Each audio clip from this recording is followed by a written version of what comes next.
안녕하세요. 김경수 목사입니다. 오늘은 심판받는 음녀에 대해서 좀 더 내용을 보강해서 함께 살펴보겠습니다. 먼저 음녀의 정체에 대해서 살펴보면은 계시록 17장 1절에서 7대접을 가진 천사 중 하나가 와서 사도 요한에게 이리 오라. 많은 무리에 앉은 큰 음녀에 받을 심판을 보여준다고 하였습니다. 그러면 계시록 17장에 기록된 음녀의 정체는 누구인가요?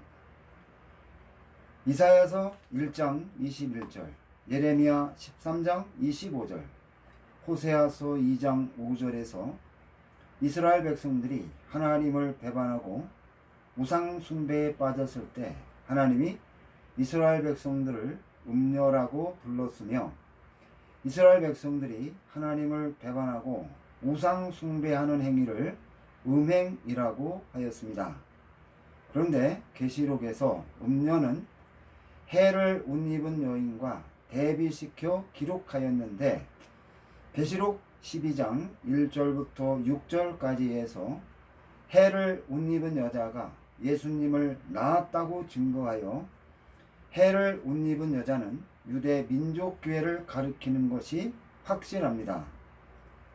따라서 구약에서 음녀는 하나님을 버리고 우상 숭배에 빠져 변질된 이스라엘 백성들을 의미하므로, 계시록에서 등장하는 음녀는 주님을 배반하고 변질된 해를 옷 입은 여자로 정의할 수 있기 때문에 음녀는 부패하고 타락하여 변질된 유대 민족교회를 나타내는 것으로 판단할 수 있습니다.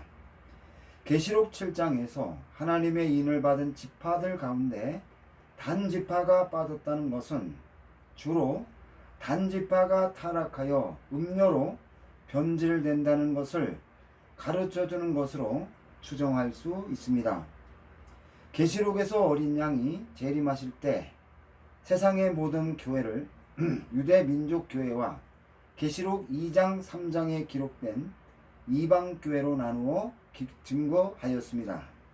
그리고 계시록 12장 17절에서 이방 교회를 여인의 자손이라고 증거하여 유대 민족 교회와 이방 교회의 관계를 설명하였으며, 복음서에서 예수님이 미혹당하지 않게 조심하라고 여러 차례 강조하였고, 계시록 13장 8절에서 죽임을 당한 어린 양의 생명책에 창세 이후로 이름이 기록되지 못하고 이 땅에 사는 자들은 다 그 짐승에게 경배하리라는 증거는 어린 양이 재림할 때 이방교회 성도들과 유대 민족교회 성도들 중에 미혹을 받아 배도하는 사람들이 많이 생긴다는 것을 성경이 가르쳐 주고 있습니다.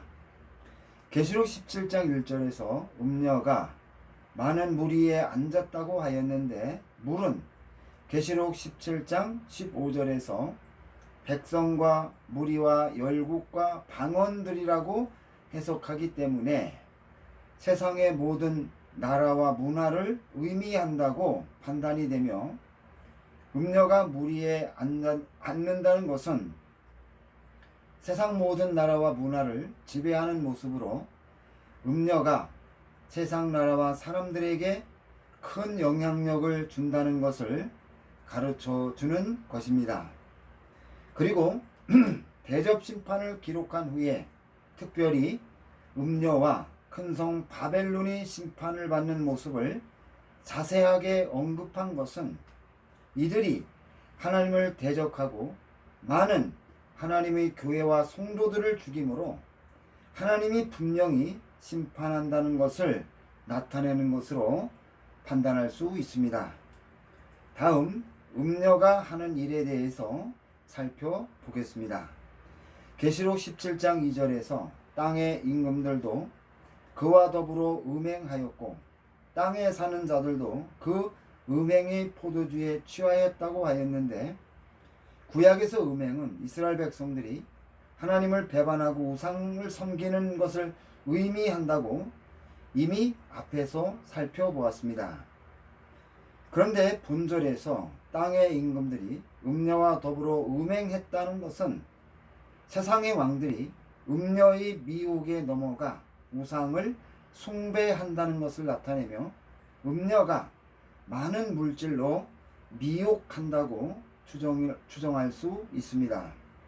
그리고 땅에 사는 자들도 그 음행의 포도주에 취한다는 증거와 계시록 17장 5절에서 큰 바벨론이라는 증거는 구약시대 바벨론 제국이 음행으로 다른 나라들을 망하게 했던 것보다 더 많은 나라들을 망하게 만들기 때문에 음녀를 큰 바벨론이라 부른 것으로 판단이 됩니다.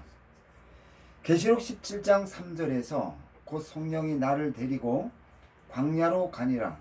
내가 보니 여자가 붉은 빛 짐승을 탔는데 그 짐승의 몸에 하나님을 모독하는 이름들이 가득하고 7머리와 10뿔이 있더라고 하였습니다. 본절에서 광야는 계시록 12장 6절에서 해를 옷 입은 여자가 용의 박해를 피하여 도망가서 1260일 동안 하나님의 양육을 받으며 피하기 위하여 하나님께서 예비하신 곳이 있는 장소를 가리키며, 본절에서 언급한 여자는 계시록 12장 5절에서 예수님을 탄생시키고 죽었다가 다시 부활한 유대 민족교회를 가리킵니다. 그런데 계시록 17장 6절에서 성도들의 피와 예수의 증인들의 피에 취한 음녀가 유대 민족교회가 뱀의 박해를 피하여 숨어있는 광야에 있다는 것은 음녀가 유대 민족교회를 찾아 죽이기 위하여 부지런히 찾는 모습을 나타내는 것입니다. 그리고 음녀가 붉은 빛 짐승을 탔다고 하였는데 붉은 빛 짐승은 무저갱에서 올라온 짐승을 가리키며, 음녀가 붉은 빛 짐승을 탔다는 것은 음녀가 짐승의 등에 앉아 짐승을 부리는 모습으로 짐승의 모든 권세를 누리고 있는 것을 나타내고 있습니다. 다니엘서 11장 39절에서 무릇 그를 안다 하는 자에게는 영광을 더하여 여러 백성을 다스리게도 한다는 증거는 무저갱에서 올라온 짐승이 외톨이가 된다는 것을 나타내며, 이때 짐승에게 조그만한 호의를 베풀어도 큰 보상을 받는다는 것을 가르쳐 주고 있습니다.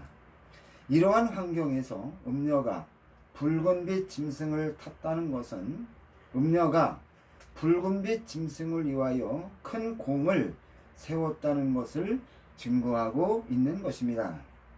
음녀가 짐승을 위하여 세운 공로를 살펴보면은 무저갱에서 올라온 짐승이 큰 어려움에 빠졌을 때 짐승을 구해준 것이라고 판단이 됩니다.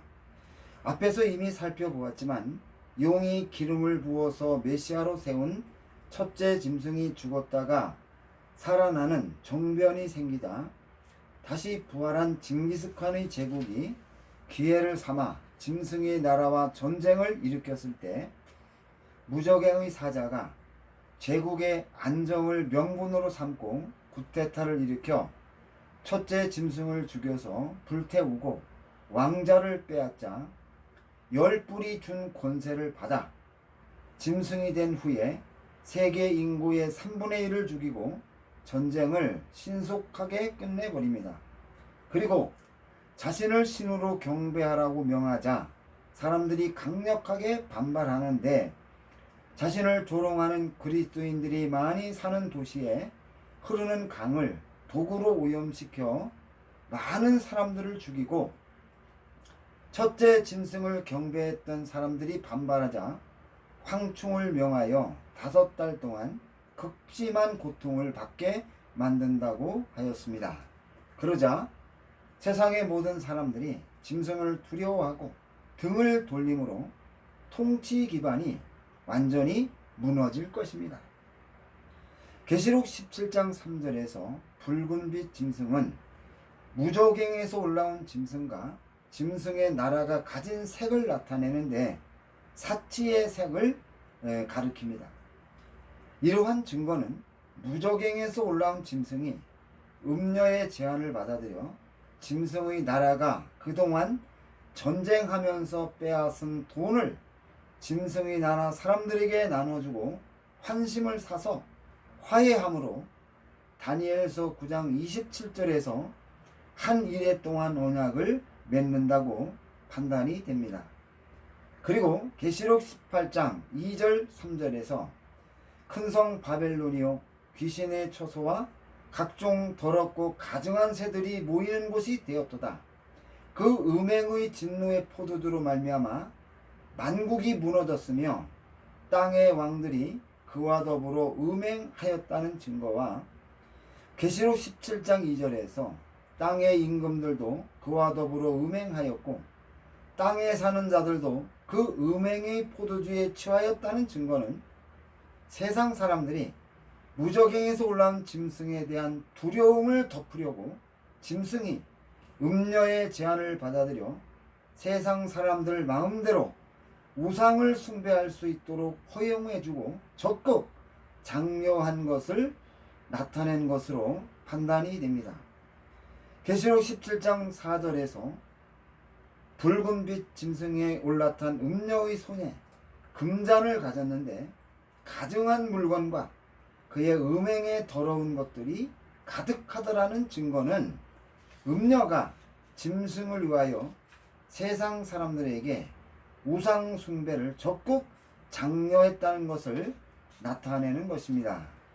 이러한 해석은 무저갱에서 올라온 짐승이 경배를 받는 신의 자리에 올라가지 않겠다는 것을 나타내지만 계시록 17장 3절에서 그 짐승의 몸에 하나님을 모독하는 이름이 가득하다는 것은 그가 하나님이 되고 싶은 마음이 얼마나 강한지를 증거하고 있습니다. 그 결과 땅에서 올라온 짐승이 세상의 사람들에게 첫째 짐승을 경배하도록 미혹하며 짐승의 표를 찍어주는 일을 계속할 수 있었다고 판단이 됩니다.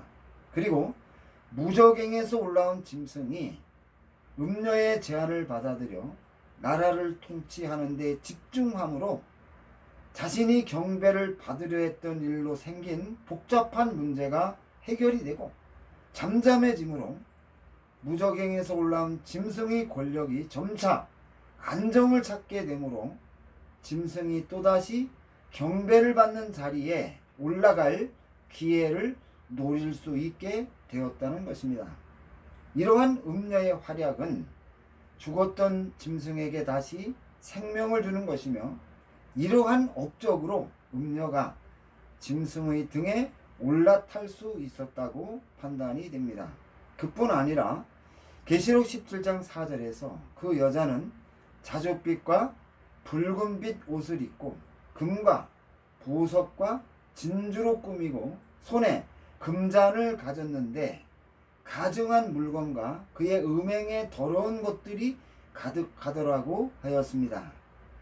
계시록 17장 4절에서 음녀가 입은 자줏빛과 붉은빛 옷은 당시 왕이나 귀족들이 입었던 옷이라고 하였는데 이러한 증거는 음녀가 존귀한 자리에 올라가 대접을 받는 신분을 가지게 된 것을 나타내며 음녀가 금과 보석과 진주로 꾸몄다는 것은 음녀가 얻은 많은 부를 과시하는 것으로 판단이 되고 계시록 17장 4절에서 음녀가 가진 모든 것은 짐승으로부터 받은 보상이라는 것을 나타내는 것으로 판단할 수 있습니다. 계시록 17장 4절에서 음녀가 손에 가진 금잔에 가득한 가증한 물건은 우상 숭배와 관련된 것들이며 더러운 것들은 악한 영이나 우상 숭배를 의미하여 음행에 더러운 것들은 우상을 숭배하는 구체적인 내용을 나타내고 있습니다. 계시록 17장 4절에서 증거하는 음녀의 모습은 언제든지 짐승을 위하여 헌신하는 모습입니다. 마치 땅에서 올라온 짐승이 첫째 짐승을 세상 사람들에게 세우기 위하여 자신의 모든 능력과 권세를 동원하여 헌신하듯이 음녀가 무저갱에서 올라온 짐승을 위하여 헌신한다는 것을 가르쳐 주고 있습니다. 이렇게 짐승이 하나님이 되려는 자신의 욕망을 억누르고 사람들의 마음을 얻기 위하여 조용하게 지내다가 3년 6개월이 지나갈 쯤 짐승이 많은 사람들과 맺은 언약을 깨고 예루살렘 성전을 빼앗고 성전 안에 들어가 자신을 하나님이라고 하자 반발하는 모든 유대인들을 죽이기 때문에 세상 사람들이 불안하여 등을 돌리자 자신이 하나님과 같은 능력이 있음을 보여주어서 사람들의 마음을 얻으려고 짐승이 때를 바꾸어 세상 사람들에게 영생을 주기 위하여 우주의 본체에 큰 충격을 가하게 된 것으로 추정이 되고요. 그 결과 해와 달과 별들의 3분의 1이 빛을 잃게 될 것이라고 그렇게 판단이 됩니다. 계시록 17장 5절에서 그의 이마에 이름이 기록되어 있으니 비밀이라 큰 바벨론이라 땅의 음녀와 가증한 것들의 엄이라고 하였는데 비밀이라는 말은 미스테리로 번역하였습니다. 미스테리라는 단어는 사람의 상식으로 이해할 수 없는 일을 의미합니다. 음녀가 비밀이라는 이름을 가진 것은 음녀가 짐승을 위하여 하는 일마다 신비롭고 놀라운 결과를 가져오기 때문에 붙여졌다고 추정이 됩니다. 음녀가 인원이 많은 큰 단체가 아님에도 음녀가 짐승을 위하여 하는 일마다 놀라운 성과가 나타나 붙여진 것으로 그렇게 판단이 됩니다. 그리고 예레미야 51장 7절에서 바벨론은 여호와의 손에 잡혀 있어 온 세계가 취하게 하는 금잔이라 뭇 민족이 그 포도주를 마심으로 미쳤도다는 말씀은 구약시대의 바벨론 제국이 많은 민족을 망하게 했던 것을 나타내는데 음녀가 같은 일을 한다는 것을 또한 증거하는 것입니다. 그런데 음녀에게 큰 바벨론이라는 이름이 붙여진 것은 구약시대의 바벨론보다 더 크게 더 많이 세상 나라와 사람들을 망하게 하여 붙여진 것이라고 추정이 됩니다. 그뿐 아니라 음녀가 땅의 음녀와 가증한 것들의 엄이라는 이름이 붙여진 것은 음녀가 자신과 같은 일을 하는 단체를 많이 만들어 탄생한 음녀의 자식들이 짐승을 위하여 헌신하게 만든다는 것을 나타내고 있습니다.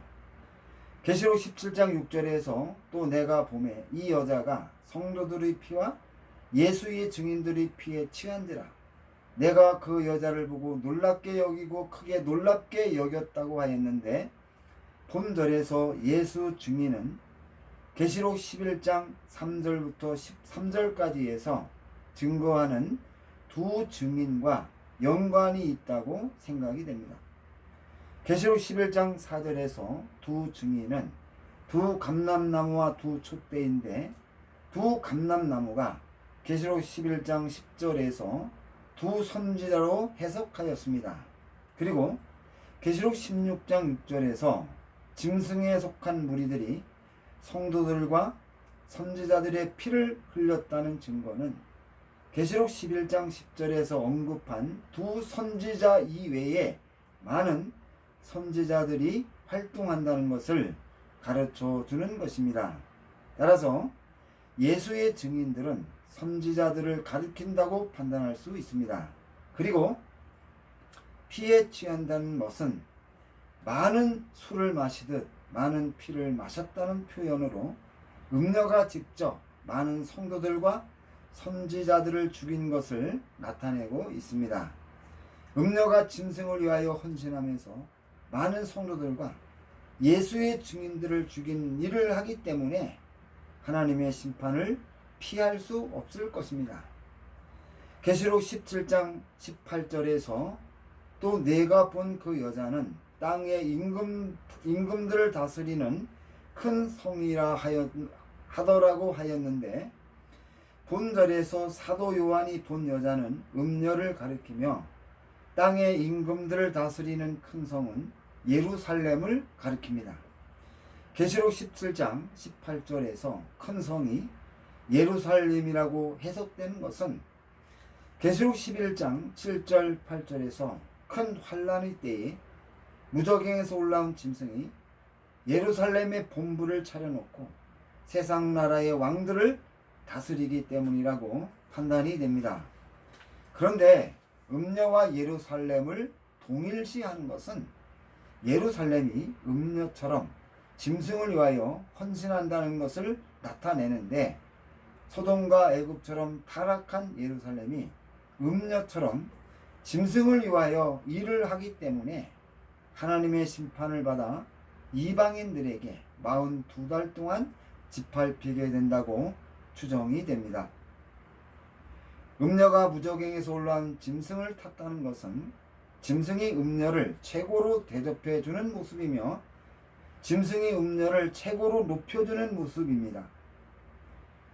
음녀가 짐승에게 이러한 대접을 받는 것은 무저갱에서 올라온 짐승이 어려움에 빠졌을 때 구해주고 짐승의 나라가 안정될 수 있도록 헌신함으로 보상받은 것임을 이미 앞에서 살펴보았는데, 음녀가 위기에 처한 무저갱에서 올라온 짐승을 구해주고 그의 정권이 안정을 찾을 수 있도록 적극 도와준다는 것은 무저갱에서 올라온 짐승이 유대인들에게 특별한 호의를 베풀어 주기 때문이라고 판단되는데, 특히 예루살렘 성전터에 지어진 이슬람의 모스크를 헐어버리고 이스라엘 민족의 염원하는 성전을 건축해 주기 때문이라고 그렇게 추정이 됩니다. 그러나 겉으로 보기에는 이스라엘 민족을 위하여 성전을 지어준 것처럼 보이지만 사실은 짐승 자신이 그곳에 들어가 경배를 받으려고 지은 것입니다. 계시록 17장 3절에서 곧 성령으로 나를 데리고 광야로 가니라. 내가 보니 여자가 붉은 빛 짐승을 탔는데 그 짐승의 몸에 하나님을 모독하는 이름들이 가득하고 7머리와 10뿔이 있다는 것은 무저갱에서 올라온 짐승의 나라가 안정을 찾았을 때의 모습으로 계시록 13장 1절과 비교하면 뿔에 있던 면류관이 없어진 것을 알 수 있습니다. 이러한 증거는 계시록 17장 13절에서 10뿔이 한 뜻을 가지고 자기의 능력과 권세를 짐승에게 주었기 때문에 나타난 결과임을 가르쳐 주는 것입니다. 그리고 계시록 17장 3절에서 짐승에게 7머리가 있고 짐승의 몸에 하나님을 모독하는 이름들이 가득하다는 것과 계시록 13장 1절에서 내가 보니 바다에서 한 짐승이 나오는데 뿔이 10이요 머리가 7이라 그 머리들에는 신성 모독하는 이름들이 있더라는 내용과 비교하면은 계시록 17장 3절에서 하나님을 모독하는 이름이 머리에서 전신으로 확대되어 새겨진 것을 알려주고 있습니다. 이러한 증거는 첫째 짐승보다 무저갱에서 올라온 짐승이 하나님이 되려는 욕망이 비교할 수 없을 정도로 크다는 것을 가르쳐 주는 것입니다. 계시록 17장 9절 10절에서 지혜 있는 뜻이 여기 있으니 그 7머리는 여자가 앉은 7산이요 또 7왕이라 5은 망하였고 하나는 있고 다른 하나는 아직 이르지 아니하였으나 이름은 반드시 잠시 동안 머무르리라고 하였는데 짐승의 나라의 머리에 대한 증거입니다. 짐승의 나라에서 7머리 중 6머리는 무저갱에 갇혔던 6천사들이 땅으로 나와 6천사가 무저갱에 갇히기 전에 가졌던 나라와 권세를 회복하여 완성이 되고 나머지 7째 머리는 하늘에서 땅으로 쫓겨온 용이 세운다고 하였습니다. 그런데 여섯 머리 가운데 네 머리는 다시 부활한 징기스칸이 제국에게 정복당하며 나머지 두 머리는 국내외적으로 일어난 전쟁에 휘말려 파괴되므로 여섯 머리가 머리의 역할을 하지 못하는데 계시록 17장 9절 10절에서 음녀가 일곱 머리에 앉아있는 모습을 증거하였습니다. 자, 이러한 증거는 음녀와 일곱 머리와의 관계를 나타내는데 음녀가 머리 위에 앉는다는 것은 음녀가 머리를 지배하는 위치에 있다는 것을 가르쳐 주는 것입니다. 용이 땅에서 세운 나라의 머리 넷은 다시 부활한 징기스칸이 제국에게 정복당하고 두 머리는 국내외의 전쟁으로 파괴되어 제 기능을 할 수 없는데 본절에서 음녀가 일곱 머리 위에 앉아 있다는 것은 음녀가 여섯 머리의 회복에 결정적인 역할을 했다는 것을 나타내는 것이며 일곱째 머리에게도 결정적인 도움을 준다는 것을 증거하는 것으로 판단이 됩니다.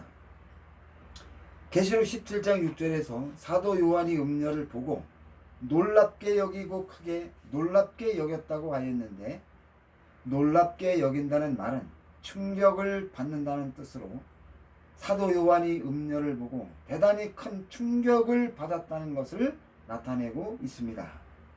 계시록 17장 6절에서 예수님이 재림하시는 때에 유대민족교회의 성도들 가운데 믿음을 배반하고 음녀하게 된 사람들이 짐승의 앞잡이가 되어서 많은 성도들과 선지자들을 죽이고 짐승을 도와 머리들을 회복시키고 또한 위기에 처한 짐승을 살려주므로 결국 짐승이 나라를 회복하여 세상을 망치는 길로 끌고 가는 것을 보고 안타까워하며 역사를 바꾸고 싶은 사도 요한의 심정을 느낄 수가 있습니다. 다음 심판받는 음녀에 대해서 살펴보겠습니다. 계시록 17장 16절에서 내가 본 바 이 열불과 짐승은 음녀를 비유하여 망하게 하고 벌거벗게 하고 그 살을 먹고 불로 아주 사르리라는 말씀은 음녀의 심판을 증거하는 것입니다. 하나님이 음녀를 직접 심판하지 않고 음녀가 충신하고 헌신했던 열불과 짐승이 심판하게 하였는데 열불이 짐승보다 앞에 기록된 것은 열불이 음녀를 심판한 일을 주도했다는 것을 나타내는 것입니다. 그리고 음녀를 단번에 심판하지 않고 여러 단계로 나누어서 심판한 것은 은밀하게 심판하여 완전히 지워버린다는 것을 나타내고 있습니다. 열불과 짐승이 음녀를 은밀하게 심판하는 것은 짐승이 자신을 두려워하는 사람들과 한일의 언약을 맺었기 때문이라고 판단이 되며 음녀가 열불과 짐승의 미움을 받아 죽는다는 것은 음녀가 짐승과 열불이 아주 싫어하는 행동을 하게 되어서 심판을 받고 망한다는 것을 가르쳐 주는 것입니다.